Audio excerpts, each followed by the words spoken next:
안녕하세요. 사연 읽어주는 남녀입니다. 오늘도 와주셔서 감사드리며 그럼 오늘의 사연 바로 소개해드리겠습니다. 안녕하세요. 저는 서울에 살고 있는 아줌마입니다. 여러분들께서는 승부욕이 있으신가요?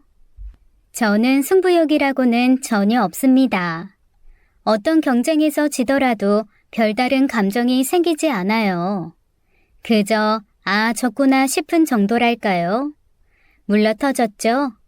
제가 엄마를 닮았거든요. 그런데 저희 아빠는 저희 모녀와는 완전 180도 다르세요. 어디서 자고 들어오면 분해서 그날 잠을 못 자는 분이십니다. 덕분에 아버지는 정말 다양한 취미 활동을 섭렵하셨어요. 축구, 야구, 탁구, 낚시, 등산, 심지어 격투기까지요. 지고는 못 사는 성격이시기에 젊어서부터 이것저것 다 배워두신 거죠. 어려서는 그런 아빠가 참 멋져 보였어요. 꼭 슈퍼맨 같아 보였거든요. 그런데 저도 점점 머리가 커가고 나이가 들다 보니 이게 또 마냥 좋은 건 아니었습니다. 때로는 이길 수 있지만 져줘야 하는 상황도 있잖아요. 그런데 저희 아빠는 절대 그런 걸 못하는 성격의 사람이었습니다. 한 번은 이런 일이 있었대요.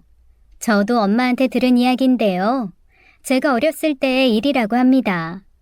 당시 아버지는 중소기업에 다니고 있었어요. 어느 날 회사에 명운을 건 큰 골프 접대가 있었대요. 그런데 회사에서 그나마 필드에 나갈 정도의 골프 실력자가 사장님하고 아버지뿐이 없었다고 합니다.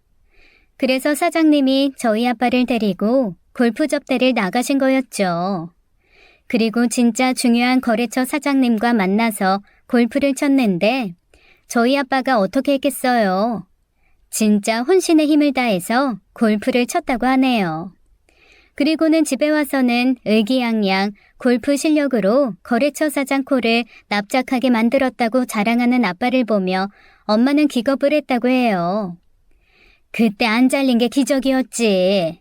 말도 마. 내가 거기 사장이었으면 네 아빠 바로 잘랐다. 그뿐이니 손해배상 소송까지 걸었지. 아빠는 그 이후 사장에게 눈치가 보여 1년 만에 회사를 그만뒀다고 합니다. 그리고 아빠 회사를 차려 지금까지 잘 운영하고 있으시죠. 나름 우후지실이긴 하네요. 어쨌건 딸들은 보통 아빠 같은 사람을 이상형으로 생각하는 경우가 많다고 하잖아요. 아마 저도 그랬던 것 같아요. 의도한 건 아닌데 결혼하고 보니 남편 성격도 딱 저희 아빠 같았어요. 승부에 진짜 진심인 사람이요. 지고는 밤에 잠을 못 자는 성격의 남자였죠. 남편을 처음 만난 건 사내 운동회에서였습니다. 같은 부서 사람이 아니었기에 평소 회사에서 마주할 일은 없었어요. 그저 가끔 엘리베이터에서 한두 번 보는 정도였죠. 저희 회사가 매년 봄쯤 전체 운동회를 하는데 그때 남편이 제 마음에 들어와 버렸어요. 절대 지지 않겠다는 마음으로 농구를 하는 모습을 보고 제가 반해버렸거든요. 그래서 그 이후 회사에서 마주치면 제가 먼저 인사도 하고 밥 한번 먹자고 제안도 해서 내 남자로 만들어버렸습니다. 1년의 연애 끝에 결혼에 골인했죠.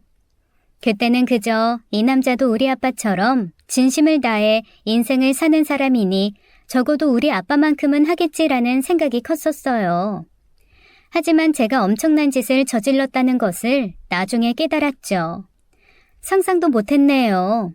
아빠 같은 성격의 남자 2명을 붙여놓으면 벌어질 사건들을요. 제 기억으로 남편과 아빠가 처음으로 맞붙은 것은 저희 부부가 결혼하고 딱 5일 만이었습니다. 신혼여행을 다녀오고 친정집에 가서 하루 자던 날이었어요. 시부모님께서는 아들 방생했으니 이제 자유라고 하시며 여행을 가셨거든요.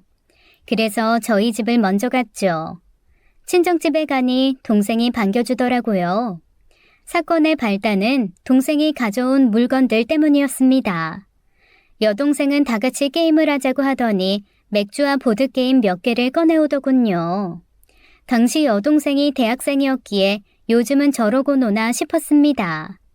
아빠 엄마까지 함께 놀기 위해서 그나마 규칙이 쉬운 카드게임을 선택했어요. 이때부터 문제가 발생하기 시작했습니다.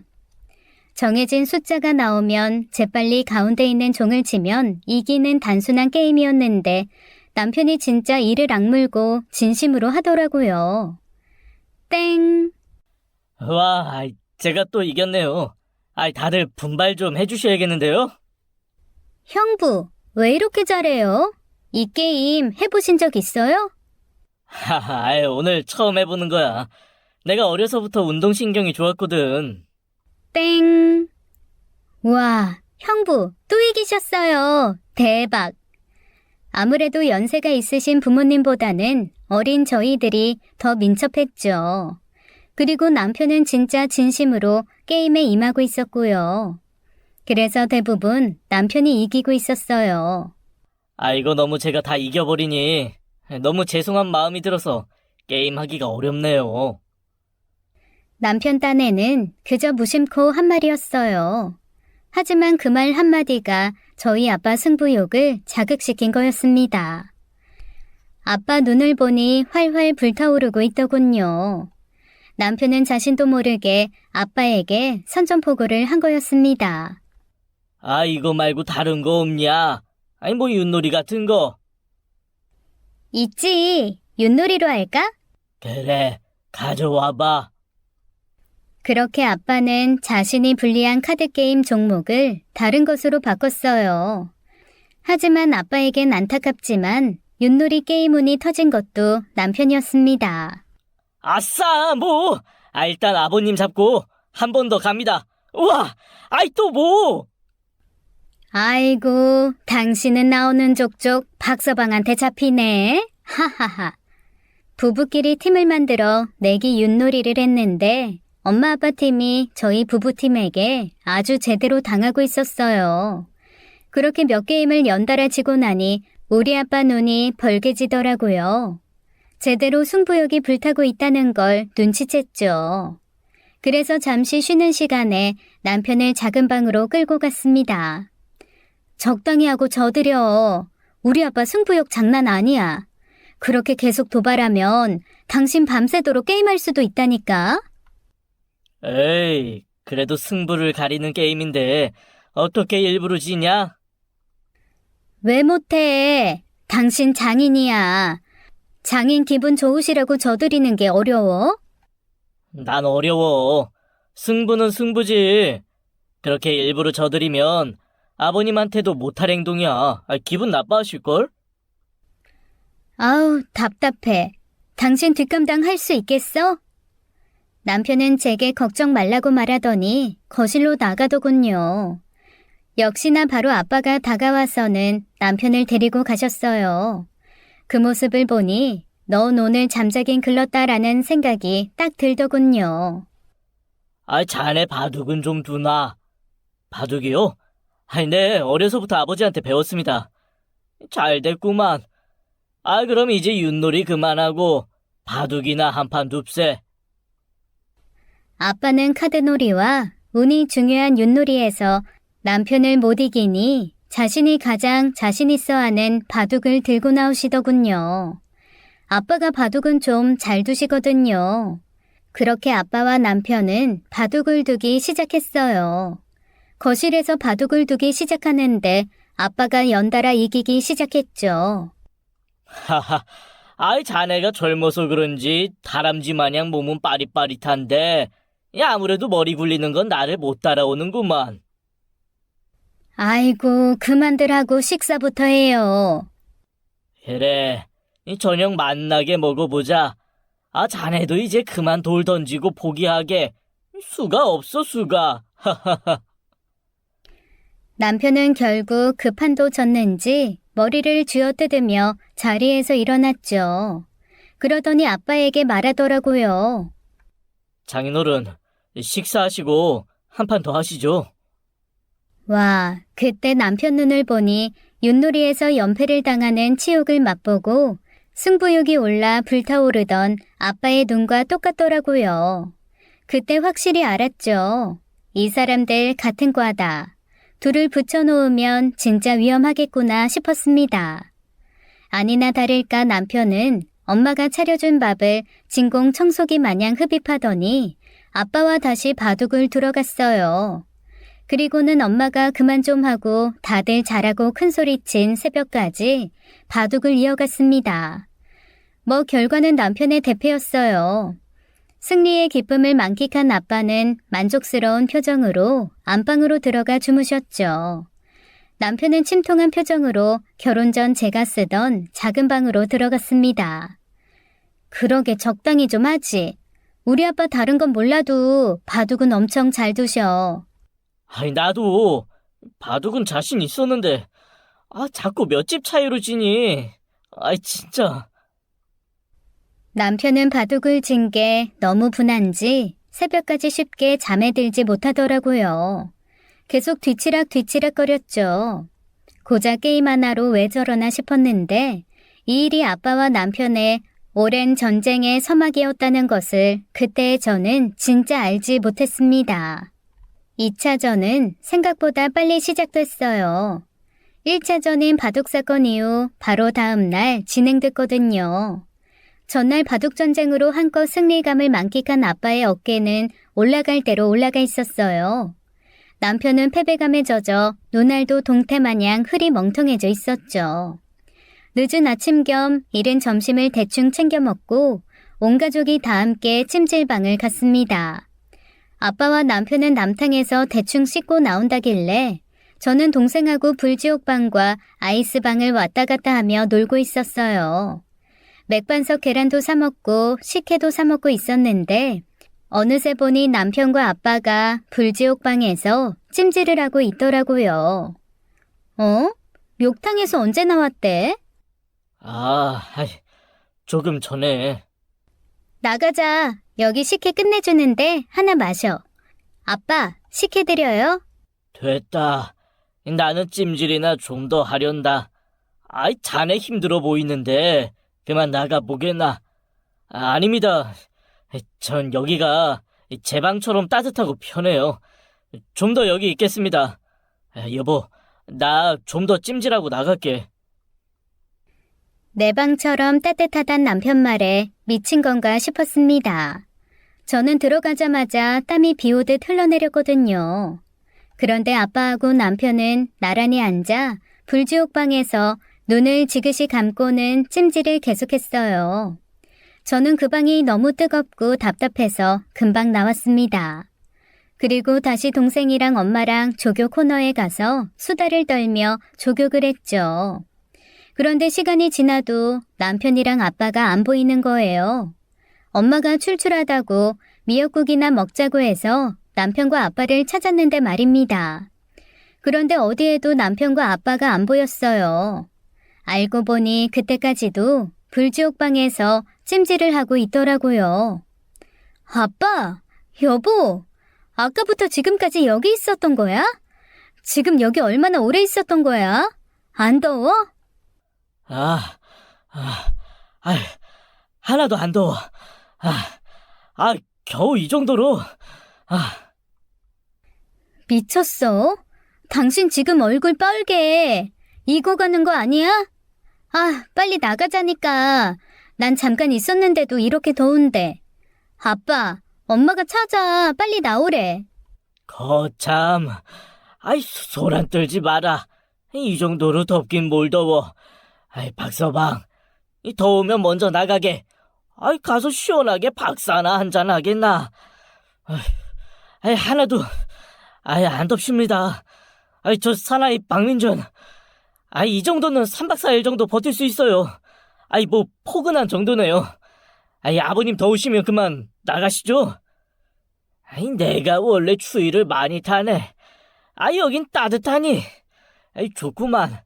여기서 한숨 자고 있겠네. 아이고, 적당히들 좀 해요.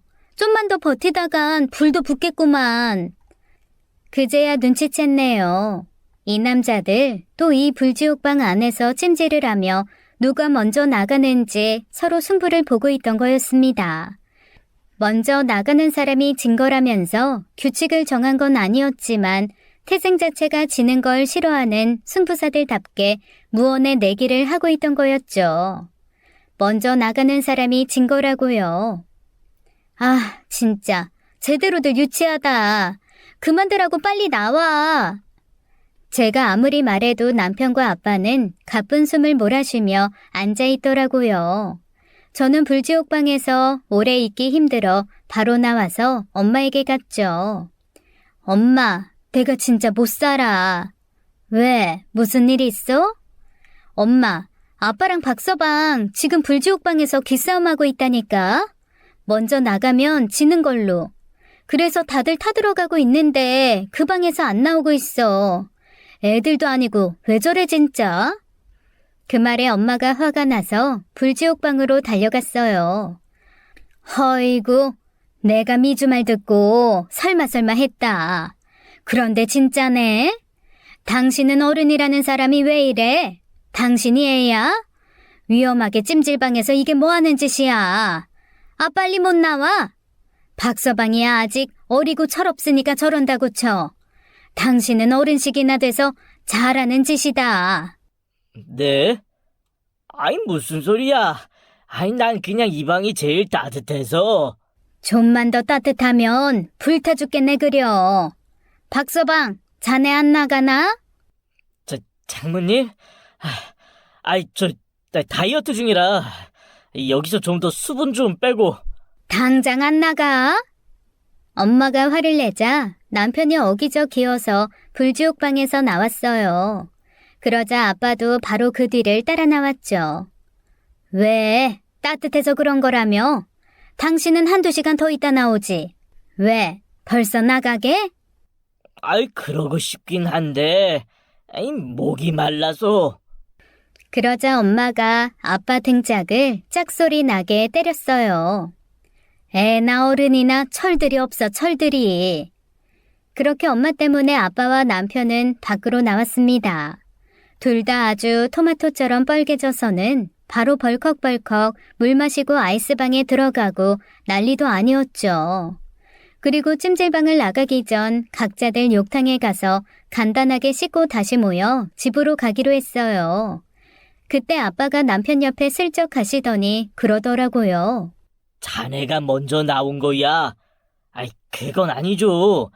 저는 어쩔 수 없는 불가항력적으로다가, 아이, 자네 장모가 나오라니까 신나서 달려나가던데, 많이 더웠던 거 아닌가? 오해가 깊으신 것 같은데요, 장인어른.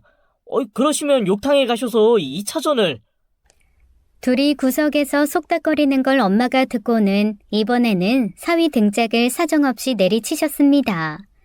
결혼한 지 6일 만에 장모에게 맞는 사위라니. 내 남편도 참 대단하더군요. 엄마는 그냥 씻지 말고 집으로 가자고 하셨어요. 또 괜히 욕탕에 가서 큰일 날 짓 하지 말라면서요. 저도 참 할 말이 없더라고요. 남편 편을 들어줄래야 들어줄 수가 없었어요.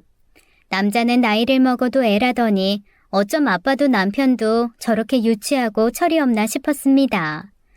남편은 집에 와서도 정신 못 차리고 찜질방에서의 패배를 분해했어요. 바둑도 지고 찜질방 오래 버티기도 다 졌다면서요. 장인한테 그거 진 게 그렇게 억울하세요? 박민준 씨, 어느 초등학교 다니세요? 몇 반이니? 한동안 그 일로 남편을 놀리기 바빴어요. 그런데 남편은 제 놀림 따위는 신경도 안 쓰고 있더군요. 남편의 관심사는 딱 한 가지, 바로 아빠와의 3차전이었어요. 남편은 찜질방 사건 바로 다음 주부터 저를 조르기 시작했습니다. 주말에 처갓집에 가자고요. 살다 이렇게 처갓집 가고 싶어 안달난 남자는 처음 봤네요. 누가 보면 남편이 저희 부모님을 무척이나 좋아하는 줄 알겠더라고요. 처갓집 가는 날만 손꼽아 기다리는 남편 모습이 기괴할 정도였습니다. 결국 그 주 토요일에 다시 부모님을 만났어요. 남편은 역시나 출발 전 차 트렁크에 무언가를 넣고 있더군요. 뭐야? 뭐 가져가? 우리 엄마 아빠 서프라이즈 선물이라도 넣었어? 아, 그건 아니고 테니스 라켓 넣었어. 뭐? 와, 박민준 씨 대단하시네. 아주 잔머리가 잘 굴러가셔. 우리 아빠 이겨먹으려고 다음 대결 종목은 테니스로 골랐더군요. 남편은 오랫동안 테니스를 쳤어요. 고수 중에 고수였죠. 참나, 그렇게 우리 아빠를 이기고 싶었어? 그런데 좀 치사하단 생각 안 드나요? 아빠는 테니스 쳐본 적도 없는데 말입니다. 초심자 상대로 이겨봤자 본전도 못 찾을 텐데요, 박민준 씨. 무슨 소리야. 그냥 테니스가 좋은 운동이니까 천천히 해보시라고 알려드리려고 하는 거지. 얼마 전에 뉴스에서 보니까 테니스가 수영보다 더 좋대. 전신 운동에 유산소 운동도 되니까. 그러면서 관절에 치명적이게 안 좋은 운동이 테니스죠. 그런데 60대 부부에게 테니스를 가르쳐 준다니. 박민준 씨, 너무 속이 너무 보이십니다. 남편의 속마음이야 뻔히 보였어요. 아빠는 자신이 가장 자신 있는 바둑으로 남편을 이겼으니 남편도 자기가 가장 자신 있는 테니스로 아빠를 이겨볼 요량이었어요. 그렇게 저희 본가에 도착한 남편은 언제 준비했는지 건강식품을 꺼내서는 엄마 아빠에게 선물을 했습니다. 진짜로 깜짝 선물을 준비했더라고요. 순간 아주 잠깐 감동할 뻔했는데 역시나 선물 자체가 아빠와의 대결을 위한 준비 과정이었더라고요. 60대 분들은 건강을 영양제나 건강식품에 의존할 게 아니라 운동을 해야 한다며 슬슬 자기의 음흉한 속마음을 드러내기 시작했습니다. 그래서 오늘 제가 테니스 라켓 준비해봤습니다. 아버님, 한번 배워보시죠. 아이, 테니스? 내가 이 나이에 하기엔 너무 과격하지. 무엇보다 우리 집 근처에 테니스장도 없고 말이다. 에이, 아니에요. 제가 다 알아봤는데요. 요 앞 상가 지하에 테니스장이 있다고 해요. 무인으로 운영되는 거라고요. 그럼 그리로 가시죠. 제가 다 예약해뒀어요. 와, 정말 철두철미하게 준비를 했더라고요. 하지만 태어나서 단 한 번도 테니스를 쳐본 적이 없던 아빠는 남편의 도발에 쉽게 넘어가지 않았습니다. 아이, 괜히 땀내고 힘 빼지 말고 들어가세. 바둑이나 함 두자고. 내가 석 좀 깔아줄 테니까. 만만치 않은 아빠였죠. 남편의 약점을 단박에 알았어요.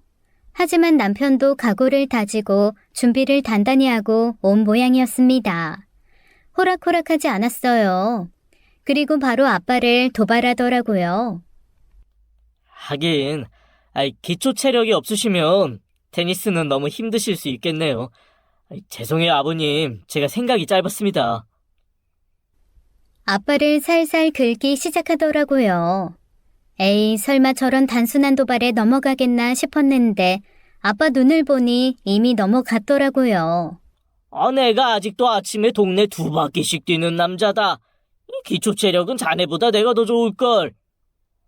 아빠의 말에 남편 입이 귓가에 걸리더라고요. 아빠가 완전 걸려들었다고 확신하는 듯 했어요. 그러시면 테니스도 잘 치시겠네요. 이게 다리하고 허리 힘만 좋으면 또 금방 배우세요. 남자는 역시 허리하고 허벅지죠. 요 앞이라고. 그래, 그럼 어디 한번 가볼까? 대충 구경만 합세. 자네가 앞장서. 네, 장인어른. 제가 하나부터 10까지 다 알려드릴게요. 그리고 그냥 재미로 시합도 한번 해보시죠. 저녁 내기 정도로요.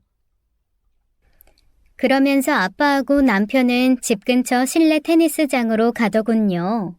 저와 엄마에게도 함께 가자고 했지만 따라가지 않았어요. 아빠와 남편의 저 유치한 승부를 보고 있으면 제 눈이 썩을 것 같았거든요. 그냥 집에서 엄마와 수다나 떨었죠. 아빠는 원래 저랬어? 말도 마. 옛날부터 어찌나 저렇게 남한테 지고 사는 걸 싫어했는지. 다 늙어서도 저러고 산다. 아마 평생 저러고 살 거야. 그러니까 말이야. 박서방도 딱 저래. 그냥 승패 상관없이 즐기면 되는 걸. 굳이 누가 이겼네, 누구는 졌네 따지고 드는데 어휴, 피곤해. 네가 더 웃겨. 내가 뭘? 어쩜 너는 네 아빠랑 똑 닮은 사람을 지 서방이라고 데리고 왔니? 그러니까 말이야. 저럴 줄 알았나? 에휴, 앞으로가 더 걱정이다. 걱정이야. 그러다 보니 저녁 즈음이 되자 남편과 아빠가 집으로 귀가를 했어요. 생각보다 늦게까지 테니스장에 있었더라고요. 안 봐도 뻔했습니다. 지고 있던 누군가가 한 경기만 더 하자고 졸랐겠죠. 집에 들어온 남편에게 오늘의 승자는 누구냐고 물어봤어요. 남편은 자기라고 말하더군요. 역시나 경력자를 이기긴 어렵겠죠. 결국 아빠는 사위와의 내기에서 져서 그날 저녁으로 족발을 사게 되었습니다. 배 터지게 저녁을 먹고는 집으로 돌아왔어요. 참 좋기도 하겠다. 장인 이겨먹어서. 테니스. 그냥 재미로 한 거지. 덩치만 컸지 다들 애어른이다 싶었습니다. 그때 전화가 왔어요. 아빠였죠. 아빠. 우리? 아직 집에 도착 안 했는데? 그래. 박서방한테 물어볼게. 장인 어른? 왜? 무슨 일 있으시대? 뭐야? 그 반응은? 왜 이렇게 놀래? 당신 장인께서 당신한테 다음 주에 시간 되냐고 물으시네. 다음 주? 왜? 왜겠니? 네가 오늘 아빠 이겨먹었으니까 아빠가 가만히 있겠니? 그러게 내가 처음부터 말했잖아. 아빠 이기는 게 더 피곤해지는 지름길이라고. 아빠가 제게 전화해 하신 말씀은 다음 주에 남편을 데리고 등산을 가자는 이야기였어요. 그 이유가 훤하게 뻔했습니다. 이러다가 우리 아빠 진짜 매주 만나겠다. 등산? 그래, 원하시면 가드려야지. 알았어. 다음 주에 달려가겠다고 전해드려. 다음 주에는 그냥 곱게 져드려라, 한 번 이겼다고 저렇게 기세 등등한 남편을 보니 웃기더라고요. 사실 아빠 별명이 산다람쥐였어요. 산을 무척이나 잘 타셨거든요. 아빠 고향 자체가 속초였어요. 바다와 산 사이에서 태어나신 분이었습니다. 산, 내가 말이다. 이 기저귀 끊고 바로 설악산부터 타던 사람이다 이 말이야. 아빠의 내력도 모르고 그저 신나있던 남편이었어요. 다음 주에 아빠와 등산을 할 남편을 생각하니 참 불쌍하더군요. 그냥 아빠의 등산 실력 말 안 했습니다. 적어도 일주일 정도는 행복에 젖어 있으라고요. 그렇게 다시 한 주가 흘러갔어요. 남편은 아빠와의 등산을 준비한다며 퇴근 후 매일 집 앞 공원을 가더군요. 공원에 아주 작은 동산이 하나 붙어 있었거든요. 저런 등산으로 되겠어? 주말에 설악산 가는데. 등산은 기초 체력 싸움인데 뭐 젊은 내가 지겠어? 내가 진짜 체력 하나는 타고난 사람이야. 설악산 정도는 뭐 동네 앞산처럼 뛰어댕길 수 있지 뭐. 대체 뭘 믿고 저렇게 큰 소리치나 싶었어요. 그리고 주말이 되었습니다.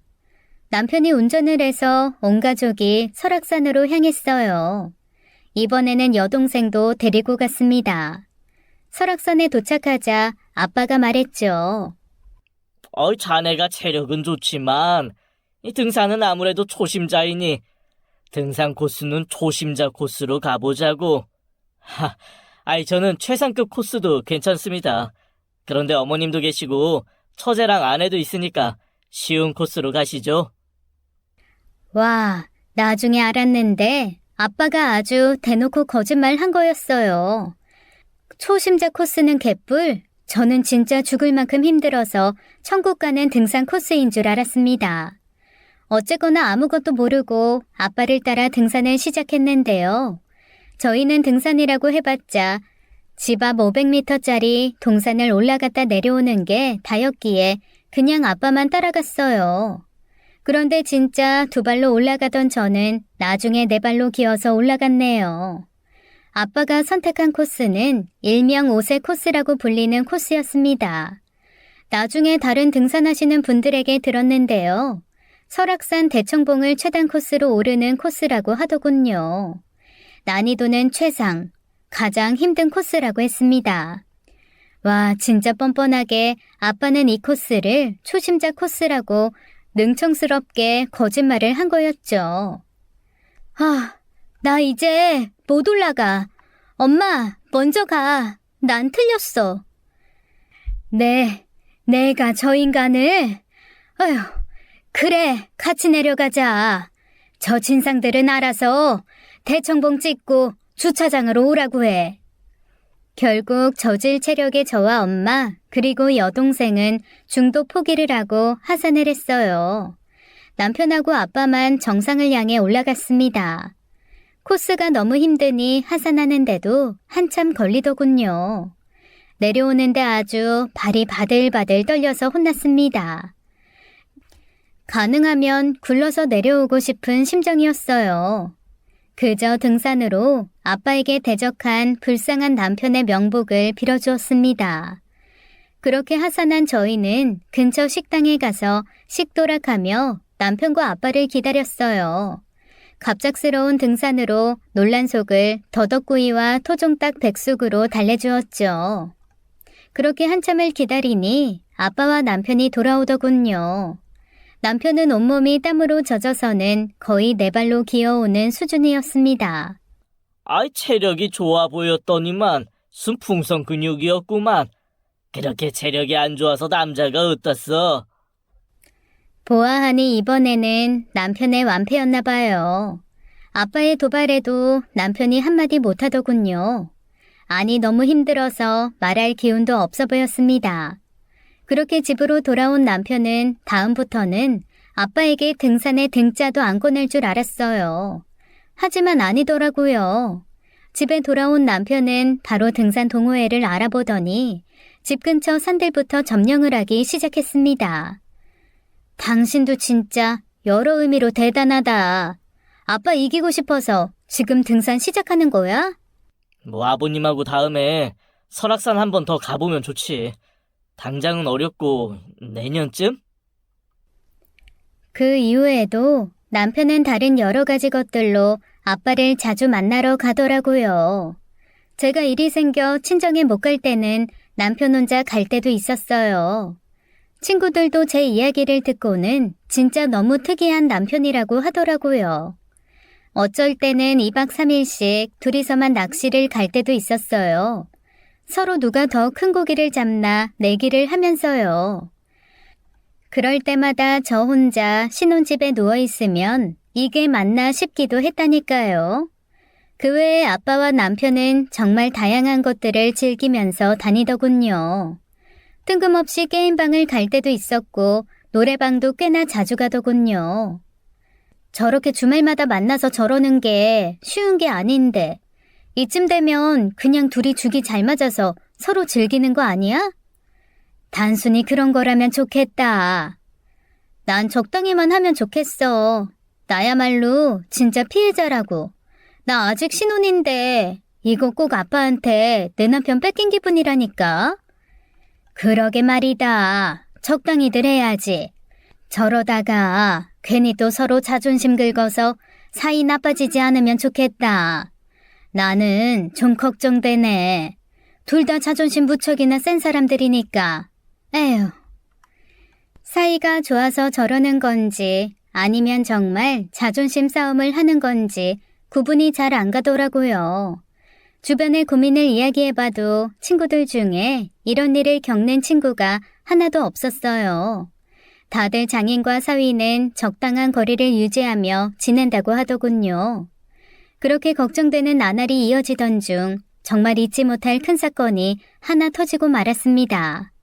그 사건으로 인해 아빠와 남편 사이가 어떤 사이인지 확실하게 정해지는 계기가 되었어요. 그리고 아빠의 충격 비밀도 드러나게 되었죠. 그 주에는 남편이 아빠랑 수영장에 간다고 했었어요. 안 쓰던 수영복 찾고 또 난리를 부리더라고요. 그런데 금요일에 아빠에게 전화가 왔습니다. 갑자기 다른 일이 생겨서 남편하고 수영을 못하겠다고요. 뭐 알겠다고 했어요. 하지만 저희 부부는 그냥 친정에 갔습니다. 어차피 친정에 가기로 스케줄을 잡았기도 하고 주말에 할 것도 없었거든요. 집에는 엄마도 있었고요. 아빠는 다른 무슨 일이 있어? 오늘 박서방이랑 수영한다고 하신 것 같은데 갑자기 취소를 하시네? 말도 마. 네 아빠 친구 홍씨 아저씨 알지? 홍씨 아저씨? 아, 미진이 아버지? 홍씨 아저씨는 제 초등학교 동창인 미진이 아버지였어요. 제가 초등학생일 때 당시 저와 같은 또래 부모님들끼리 서로 친하게 지내셨는데 그 인연이 지금까지 이어져 왔던 것이었죠. 그래, 미진이 아빠. 얼마 전에 네 아빠가 유압 운동장에서 만났다고 하더라고. 그런데 이 양반이 생전 안 그러던 사람이 갑자기 씩씩거리면서 승질을 부리는 거야. 엄마 말을 들어보면 이랬어요. 홍씨 아저씨가 운동장에서 달리기 연습을 하고 있더래요. 한 달 뒤에 하프 마라톤 대회가 있는데 거기 출전을 하신다고요. 그렇게 홍씨 아저씨와 안부를 주고받던 아빠는 뭐 때문인지 모를 일로 빈정이 상하셨나 봐요. 네 아빠 성격 알잖아. 똥꼬집에 불만 있어도 절대 말 안 하는 아주 더러운 성격인 거. 으휴. 아무튼 분명 이 양반이 홍씨 아저씨 때문에 뭔가 단단히 빈정이 상한 거지. 그래서 왜 그러냐고 물어봤는데 근데 도통 말을 안 해. 그러더니 갑자기 홍씨 아저씨가 출전한다는 그 하프 마라톤에 자기도 출전한다고 지금 네 아빠 운동장에서 달리기 연습하고 있다. 마라톤? 갑자기? 별거 다 해본 아빠지만 한 번도 마라톤은 안 해봤잖아. 하프 마라톤이라고 해도 뛰는 거리가 21km는 될걸? 그걸 한 달 연습한다고 어떻게 갑자기 완주를 해? 아빠한테 너무 무리인데.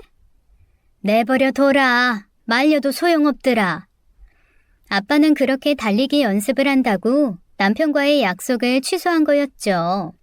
엄마가 말한 공원에 가보니 정말로 아빠가 트랙을 뛰고 있었어요. 뛰다가 쉬다가를 반복하고 계셨어요. 그런데 참 이상하게 뛰다 쉬다를 계속 반복하시더라고요. 그때는 아빠도 나이가 들어 그런 줄로만 알았습니다. 단지 나이도 있으신데 한 번도 안 해본 마라톤을 하신다니 너무 걱정이 되더라고요. 제 걱정을 알았는지 남편이 아빠와 함께 뛰어본다고 해줬습니다. 내가 또 중학교 때 육상부였잖아. 달리기도 같이 뛰어주는 런닝메이트가 있어야 잘할 수 있어. 그러니 내가 아버님 도와드릴게. 또 마라톤으로 대결하게? 아니, 그냥 아버님 옆에서 같이 뛰는 거야. 그러고는 남편은 곧장 아빠에게 다다다 뛰어갔어요. 아빠가 남편을 보고 놀라더니 뭐라 말하더군요. 저는 너무 멀리 있어서 듣지는 못했어요. 다만 아빠와 남편은 말이 잘 통했는지 이후 아빠와 남편이 함께 뛰기 시작했습니다. 저는 그저 멀리서 응원만 해줄 뿐이었어요. 그날 이후 남편은 매주 아빠를 찾아갔어요. 아니, 연차까지 써가며 평일에도 아빠를 찾아갔습니다. 왜 저렇게까지 하나 참 이해가 안 갔어요. 제가 물어봐도 남편은 그저 아빠의 러닝 메이트가 되어주어 마라톤 준비를 도와준다고 말할 뿐이었습니다. 그러더니 어느 날 비장한 표정으로 제게 말을 하더군요. 나도 이번에 열리는 하프 마라톤 대회 참가하려고. 당신도? 힘들지 않겠어? 육상부였다지만 엄청 옛날 일이잖아. 그리고 그렇게 길게 뛰어본 적도 없잖아. 공주님, 마라톤 뛰는 사람들 운동 능력 다 비슷해. 다만 힘들어 죽겠다는 생각이 들어서 더 이상 못 뛸 때 정신력으로 극복하는 거야. 하지만 그게 말처럼 쉬운 일이라면 못하는 사람들이 어디 있겠어요. 남편과 아빠는 매주 만나서 동네를 뛰었습니다. 저도 자전거를 타고 따라다니며 거리와 시간을 재주었죠. 하지만 21km는커녕 아빠와 남편은 10km도 완주를 하지 못했습니다. 그런데 21km가 진짜 길긴 길더라고요. 저는 자전거를 타고 따라가는데도 너무 힘들더라고요. 새삼 마라톤이 얼마나 힘들고 인내가 필요한지 알게 됐어요. 그런데 문제는 거기서 끝나지 않았습니다. 갑자기 무리하게 운동하셔서 무릎 인대에 염증이 생기신 것 같습니다. 당분간 푹 쉬시고 무릎 사용 절대 자제하세요. 아빠 다리에 무리가 가더니 결국에는 병이 생기고 말았어요. 엄마는 당장 그 마라톤 대회 참가 취소하라고 펄쩍 뛰셨습니다. 그런데 아빠가 고집을 부리셨죠. 대회가 다음 주야. 그런데 이제 와서 그만두라는 게 말이야, 똥이야. 나 그렇게 못하니까 진통제나 처방해달라고 해. 안 된다잖아. 절대 싫어하잖아. 왜 이렇게 고집을 부려? 그러다가 잘못돼서 다리 크게 다치면 불구라도 되면 어쩔 건데. 힘들어서 21km도 못 뛸 인간이면 그냥 콱 죽어버려야지. 생전 엄마에게만큼은 큰 소리를 낸 적이 없던 아빠였어요. 그런데 갑자기 아빠가 큰 소리를 쳤죠. 그땐 참 이해할 수 없는 아빠의 고집이었어요. 나중에 돼서야 그 이유를 알 수 있었습니다. 결국 아빠의 고집에 엄마가 폭발하고 말았죠. 적당히 해요. 왜 그렇게 고집을 부리는 건데? 당신이 이제 20대 젊은이 아니라고요. 60대 늙은이라고. 가만히 있다가도 다치는 게 우리 나이대 사람들인데 21km를 뛰겠다고? 그러다가 심장마비로 죽으면 어쩔 건데? 안 죽으니까 걱정하지 마. 나 안 죽어. 아득바득 살아남을 거라고. 뛰다가 죽을 것 같으면 당신한테 전화해서 허락받고 죽을 테니까 걱정하지 마. 아무리 엄마가 화를 내도 아빠의 고집을 꺾을 수는 없었습니다. 저도 대체 아빠가 왜 이렇게까지 하나 싶었어요.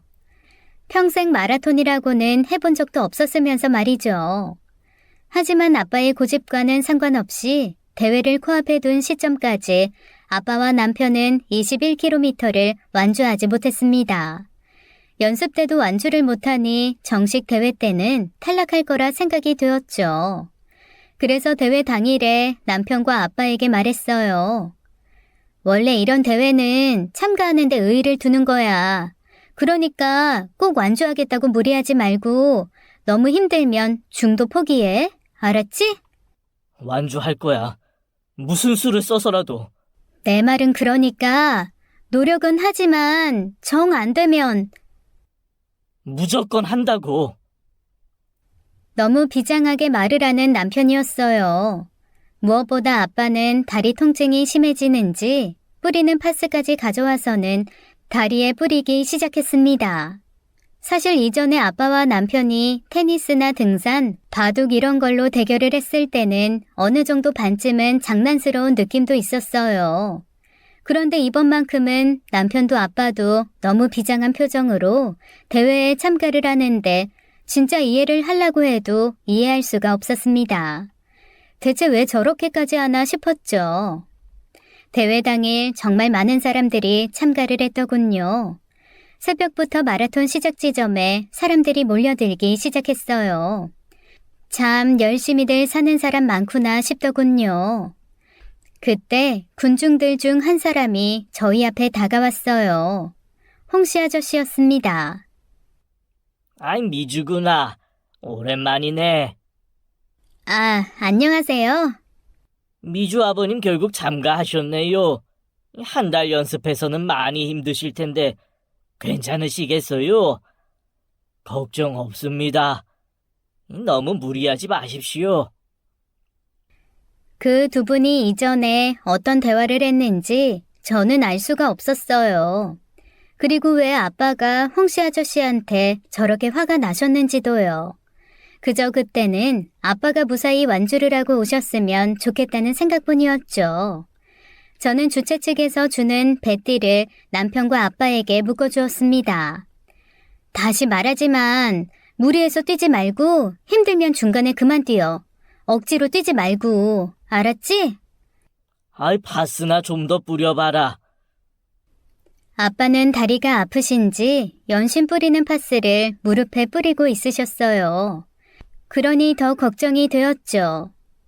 당신이 아빠랑 같이 뛰면서 아빠 좀 살펴줘. 부탁해. 그럼. 그러려고 같이 참여한 거야. 내가 정 안 되면 아버님 업고서라도 완주할게. 아이 쓸데없는 소리. 자네는 내 뒤 붙잡고 천천히 가자고 조르지나 말게나. 당신도 미주말 새겨들어. 다치지 말고 돌아와. 꼬린 지점에 먼저 가 있을 테니까. 엄마는 아빠에게 화가 나서는 마라톤 행사장에 안 오신다고 하셨어요. 하지만 역시 말뿐이었죠. 엄마도 걱정이 되었는지 오셨더라고요. 내가 그렇게 뛰지 말라고 해도 당신 고집 못 걷겠네. 어차피 뛸 거면 꼭 완주나 하고 돌아와. 중간에 힘들다고 아이고 못 뛰겠네 이러면서 추하게 굴지 말고. 알았어? 뛰는 게 힘들면 걸어서 들어와. 밤까지 기다릴 테니까. 엄마만의 독특한 방법으로 아빠를 응원해 주더군요. 엄마 말에 아빠가 크게 웃더라고요. 그러더니 엄마를 꼭 안아주었습니다. 나 김명호 이대로 죽지 않는다. 갑자기 웬 애정 표현인가 싶었죠. 그런데 하프 마라톤이 끝나고 나서야 엄마와 저는 아빠의 저 말뜻을 알 수 있었습니다. 그렇게 준비가 다 끝나자 경기가 시작되었어요. 저와 엄마는 아빠와 남편을 마음속으로 응원하며 꼬린 지점으로 이동했습니다. 사람들이 정말 많이 참여를 해서 교통도 곳곳이 통제되고 있더군요. 제발 별일 없이 아빠와 남편이 완주하기를 바랐습니다. 그렇게 저희가 먼저 도착 지점에 가서 기다렸어요. 이번에 열린 하프마라톤은 21km를 단 2시간 30분 안에 뛰어야 하는 코스였습니다. 저로서는 10시간을 줘도 못할 것 같았죠. 그렇게 엄마와 저는 초조한 마음으로 꼬린 지점에서 대기를 하고 있었습니다. 2시간이 넘어가자 사람들이 도착을 하기 시작하더군요. 혹시나 아빠나 남편일까 정말 눈을 부릅뜨고 찾아봤어요. 하지만 그 어디에도 남편과 아빠는 보이지 않았습니다. 2시간 30분쯤이 되어가자 멀리서 홍씨 아저씨도 들어오는 게 보이더군요. 그리고 3시간이 지나도 남편과 아빠는 보이지 않았어요. 뭔가 잘못된 것 같다. 혹시 중간에 포기하고 이동한 거 아닐까? 그러면 연락을 주셨겠지. 조금만 더 기다려보자, 엄마. 시간이 지날수록 엄마가 초조해하는 게 느껴졌어요. 물론 표현은 안 했지만 저도 그랬고요. 그렇게 경기가 시작된 지 3시간 반쯤이 흘러갈 즈음이었어요. 드디어 멀리서 아빠와 남편의 모습이 보이기 시작했습니다. 얼마나 안도를 했는지 몰라요. 그런데 아빠의 모습이 좀 이상했어요. 뛰는 포즈도 이상했고요. 남편이 아빠 한쪽 팔을 어깨에 메고 뛰고 있는 모습이었습니다. 무엇보다 아빠는 무릎을 다쳤는지 피를 흘린 흔적이 있었어요. 놀라서 엄마와 급하게 달려가 보았습니다. 가까이에서 보니 아빠는 다리에 붕대를 감고 있었어요. 붕대 사이로 피가 새어나오고 있었죠. 아빠, 무슨 일이야? 괜찮아? 여보! 제 소리에 아빠와 남편이 저를 동시에 발견했어요. 그리고는 괜찮다는 듯이 손짓을 했습니다. 이어서 꼬린 지점을 통과했죠. 최종 도착 시간은 3시간 42분이었습니다. 아빠와 남편이 동시에 들어왔어요. 눈물이 나더라고요. 연습 때는 한 번도 완주를 못한 아빠와 남편이었습니다. 정말 정신력으로 완주를 한 것 같았어요. 달리다가 넘어진 거야? 많이 다쳤어? 어쩌다가 그런 거야? 아이고 숨차. 아이 하나씩 천천히 물어봐. 시간 안에 들어오려고 무리하게 달렸는데 아이 무릎이 너무 아프더라고. 그러다가 통증이 갑자기 심해져서 그만 넘어지고 말았지 뭐. 이 상처는 아스팔트에 쓸려서 난 상처야. 별거 아니니까 걱정할 거 없다. 피부만 쓸린 거니까. 아버님, 그래도 병원 가셔서 제대로 검사 받아보세요. 박서방, 고맙네. 자네 아니었으면 완주 못했을 거야. 박서방이 부축해주는 덕분에 이렇게 완주할 수 있었어. 알고 보니 중간 지점에서 다리 통증으로 뛰는 게 어려웠던 아빠를 남편이 자신에게 기대게 한 다음 부축해서 완주를 한 거였습니다. 너무 고맙더라고요. 그렇게 우여곡절 끝에 남편과 아빠는 하프 마라톤 완주를 할 수 있었어요. 경기가 끝나고 난 뒤 인간 승리를 이끌어낸 아빠에게 물어보았습니다. 홍씨 아저씨한테 대체 왜 화가 났는지를요. 홍씨 딸 미진이가 이번에 결혼을 했다고 하더라고. 그런데 이놈이 지 사위 자랑을 하면서 우리 박서방이랑 그렇게 기분 나쁘게 비교를 하는 거 아닌가? 내가 볼 때 박서방이 100배는 더 괜찮은 사람인데 홍씨가 인정을 안 하더라고. 설마 이유가 그게 다는 아니죠? 그럼 아빠 사위 편 들어주려고 마라톤 참여한 거야? 거기서 홍씨 아저씨 기 눌러주려고? 이유 중 하나기도 하지. 마라톤 끝나고 홍씨가 그러더라. 우리 집 사위가 부럽다고. 이 세상 어느 사위가 장인 부축하면서 마라톤을 완주하냐고. 엄청 부러워하더구만. 이걸로 내가 홍씨는 완전히 이긴 거지 뭐. 대단하슈. 또 그놈의 경쟁심 때문에 당신 다리 걸고 그렇게 위험하게 마라톤을 했어? 나 이번에는 진짜 제대로 당신한테 화가 나네. 어머님, 아버님께서 마라톤을 하신 이유 저 때문 아니에요. 사실 다른 이유가 있는데 아버님, 이제 가족들에게도 진실을 말아줘. 그래야지. 그리고 아빠가 힘겹게 밝힌 마라톤을 참여한 진실을 듣고 저는 충격에 빠지고 말았습니다. 내가 암에 걸렸네 그려. 뭐라고요? 지금 무슨 말 하는 거야? 때는 아빠가 남편과 테니스장을 가던 날의 일이었다고 합니다. 집을 나서는데 우편물함에 우편물이 들어있었대요. 보니까 최근 건강검진 진료 내역이라고 했습니다. 아빠는 아무 생각 없이 우편물을 집어들고는 남편 차에 올라탄 거였죠. 그리고 자리에 앉아 우편물을 뜯어봤는데 위암에 대한 내용이었다고 했습니다. 오늘은 절대 봐드리지 않습니다. 각오하십시오. 아버님. 자네 미안한데 오늘 테니스 치기로 한 건 취소하도록 하지. 그때 아빠의 말투가 너무 가라앉아 있어서 남편이 너무 놀랐다고 했어요. 대체 건강검진 결과가 어찌 나온 건지 궁금해서 슬쩍 보다가 남편도 아빠의 암 소식을 알게 된 거였죠. 그날 아빠와 남편은 테니스를 치러 간 게 아니라 검진 결과를 상세하게 듣기 위해 병원에 갔다고 했습니다. 그리고 아빠는 그날 자신이 위암 3기라는 것을 알게 되었다고 했어요. 왜 말을 안 했어? 왜 그동안 숨겼어? 말할 용기가 없었나 봐. 내일이라도 당장 죽을 것 같았으니까. 남편은 장인인 아빠의 간곡한 부탁에 일단 저와 엄마에게 아빠의 암 사실을 알리지 않았다고 했습니다. 아빠가 며칠만 시간을 달라고 했다고 하네요. 그동안 남편과 아빠가 이리저리 놀러 다니기만 한 것은 아니었습니다. 병원을 다니며 치료 방법 상담을 받고 있던 것이었죠. 그리고 아빠가 결심을 했다고 하네요.